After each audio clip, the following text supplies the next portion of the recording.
Welcome to The Explainer. Okay, I am absolutely thrilled about this one today because we are embarking on a truly incredible architectural journey together.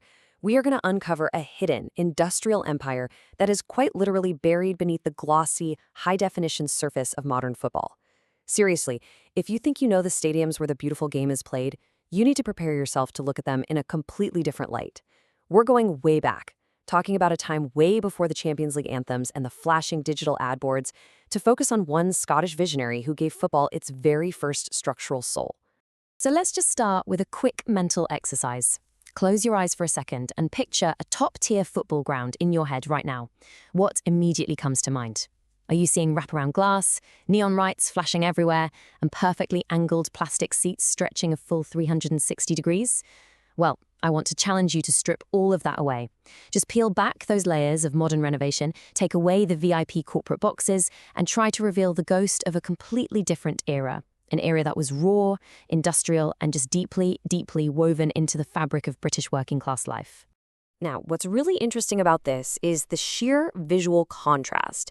Today, we have these spaceship-like modern arenas, right? They're sleek, they're enclosed, they're highly polished.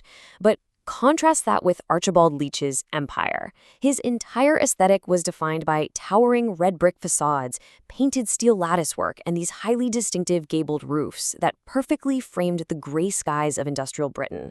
You see, he wasn't building clinical entertainment complexes. He was literally building cathedrals of red brick and steel for the everyday fan.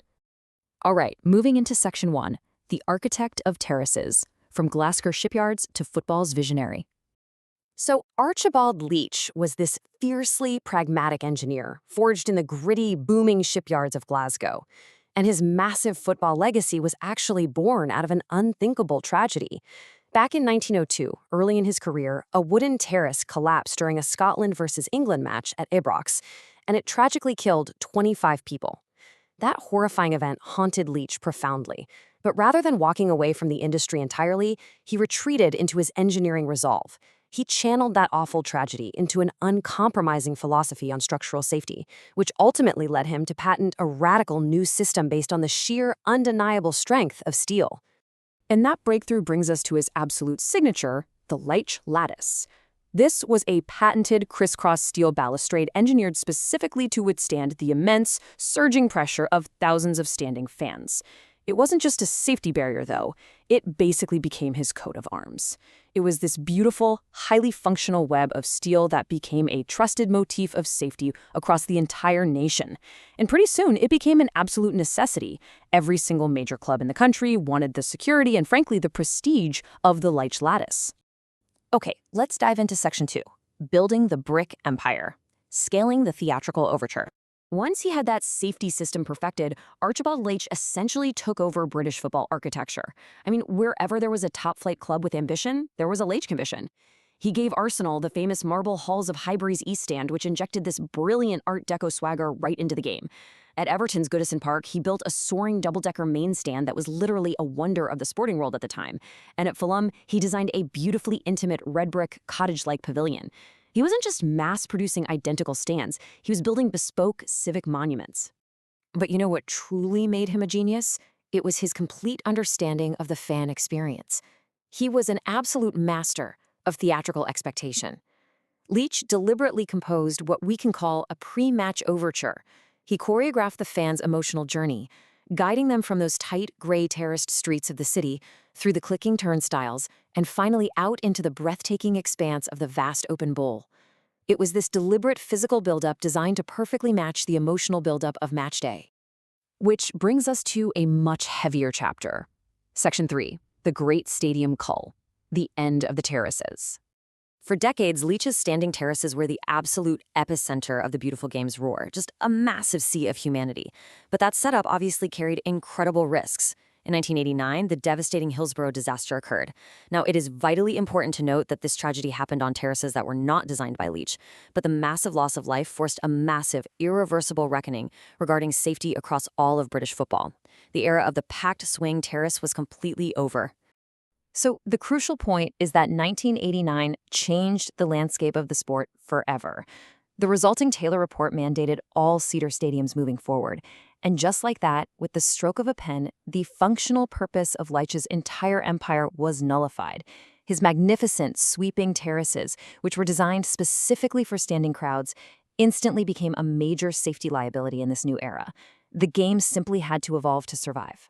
And because of that, a heartbreaking but entirely necessary demolition process began. One by one, grandstands that had stood proudly for generations were condemned as safety hazards. The iconic steel lattices were just unceremoniously torn down. Tons of Victorian red brick were pulverized into hardcore foundation. Leitch's masterful atmospheric designs literally crumbled in a cloud of dust and nostalgia, and they were replaced almost overnight by a new standard of plastic seats, giant screens, and executive hospitality boxes. But it's not all gone. Section 4. Ghosts of the Game. The surviving touchstones. Because an empire of this magnitude, it never just vanishes entirely. If you know exactly where to look, his work endures. Ibrox's main stand is a Grade A listed masterpiece today, complete with those classical wooden benches. Fulham's Craven Cottage remains this immaculate brick jewel box sitting beautifully right on the River Thames. Up in Edinburgh, Tynecastle's main stand is raw, gloriously steep, and totally uncompromising. And Portsmouth's Ratton Park, it's basically a living museum, featuring perfectly preserved green leech lattice. And this brilliantly illustrates how these few remaining structures generate a crackling, authentic atmosphere that a modern flat-pack bowls simply cannot replicate. Now, perhaps the most poignant afterlife of all is Arsenal's old home, Highbury. Once the absolute zenith of the stadium as civic monument, it actually wasn't demolished when the club moved to a new ground. Instead, the hallowed shell was meticulously restored to frame a quiet residential community garden. The old pitch is quite literally a green space where people walk their dogs now. It's a beautifully melancholy compromise, really, where Leitch's architecture has transcended football entirely to become the physical framework for everyday living. There's a quote from our source material that really hits the nail on the head here. It says, "They are anchor points of authenticity in a globalized game, walls that have absorbed a century of human passion." These surviving structures, they aren't just old buildings. They remind fans that the true historical soul of a club isn't just found in its catchy songs or its shiny trophy cabinet. It is physically baked into the brick and steel walls that have silently absorbed a century of human passion, hope, and heartbreak. Archibald Leitch, 1865 to 1939. His physical empire might have largely crumbled to make way for the future, but his legacy is permanently woven into the DNA of the matchday experience. He was the visionary engineer who gave football its very first architectural grammar, a distinct visual language of sturdy elegance and collective working-class experience that absolutely laid the groundwork for everything we see in the sport today. So I want to leave you with this one thought to ponder.